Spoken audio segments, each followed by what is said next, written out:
Chris and I are about to come face to face with some of the most famous robots since the Daleks. All the main characters from the Star Wars film are back in the sequel, The Empire Strikes Back, and we're delighted to welcome them to the studio. Well, I don't think that R2-D2 needs any kind of introduction. Whoa, Goldie, careful there. I'm supposed to hit the dog. No, R2-D, that's very nasty of you. Hang on, just stop. Goldie. But in this new film, he really does have some hair-raising adventures, including nearly being eaten by a monster lurking in a swamp. Well, now, in Star Wars, he was described, just because he keeps on breaking down, as a malfunctioning little twerp. Ouch! Sorry, R2-D2, but it was your very good friend who made that rude remark, C-3PO.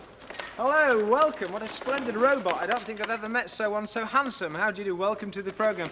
C-3PO is what you might call R2-D2's interpreter. And although he talks rather shakily, a little bit like a Dalek, he doesn't really speak in space language. And although they're both robots, they're rather more like crusty old men. They're a little bit tetchy and always arguing and falling out with one another. C-3PO gets attacked in The Empire Strikes Back, but luckily for him, another of the goodies is at hand. Hairy old Chewbacca, and he comes to the rescue. And it's just as well that he is a goodie, because Chewie is enormous. He certainly is. I'm pretty tall, but he absolutely towers over me. And in fact, there are only 3 people this height. That's 7 feet, 2 inches, or 2 meters, 36 centimeters in the whole of Britain. Is it cold up there?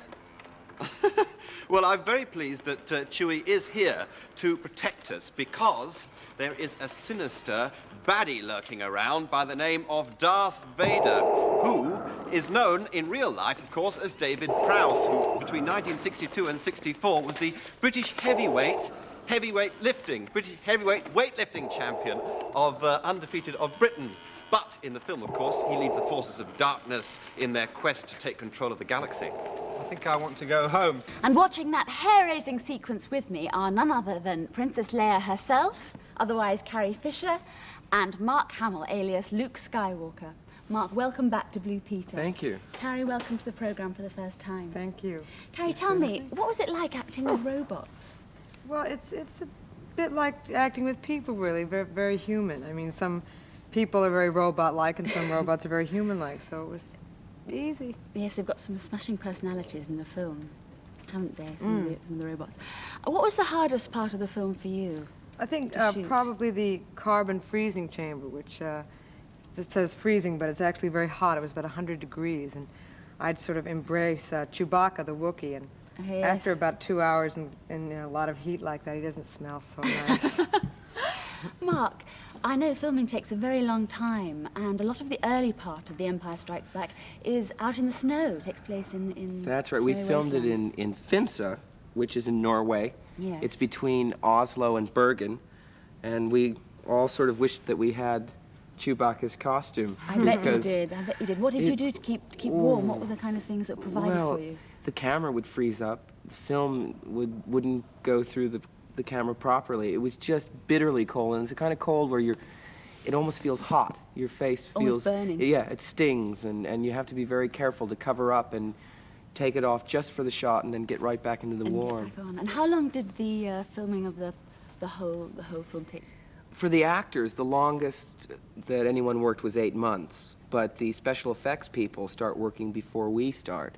And they finish after we finish. Because there's some tremendous effects in the film. Yes, and they take a long time to shoot those things. Yes. Will you be making any more of the Star Wars films together? One more. We do one more, right. One more. The name of it is... The Revenge of the Jedi. Revenge of the Jedi. And Paul's looking forward to it, I know. And I am too, because we finish off the trilogy, then we go back 20 years, and we do the story of young Darth Vader and the young Alec Guinness character. And in the 3rd film, which precedes Star Wars, you see. Like a prequel. That's right. Luke is about 5 or 6 years old, so I don't know, maybe one of your Blue Peter viewers will be up for the role. I have lots of people wanting to audition now, right. I'm sure. That's wonderful. Well, Mark, when you appeared on Blue Peter in 1977, that was your first appearance on with the St. Bernards, yeah, That's the right. little dogs. With the dogs, yes. In Britain. And thank you very much for coming back and it's my talking to us pleasure. today. And thank you too, Thank Carrie. you. Actually, before you two go off, if we may, we'd like to give you a very small present.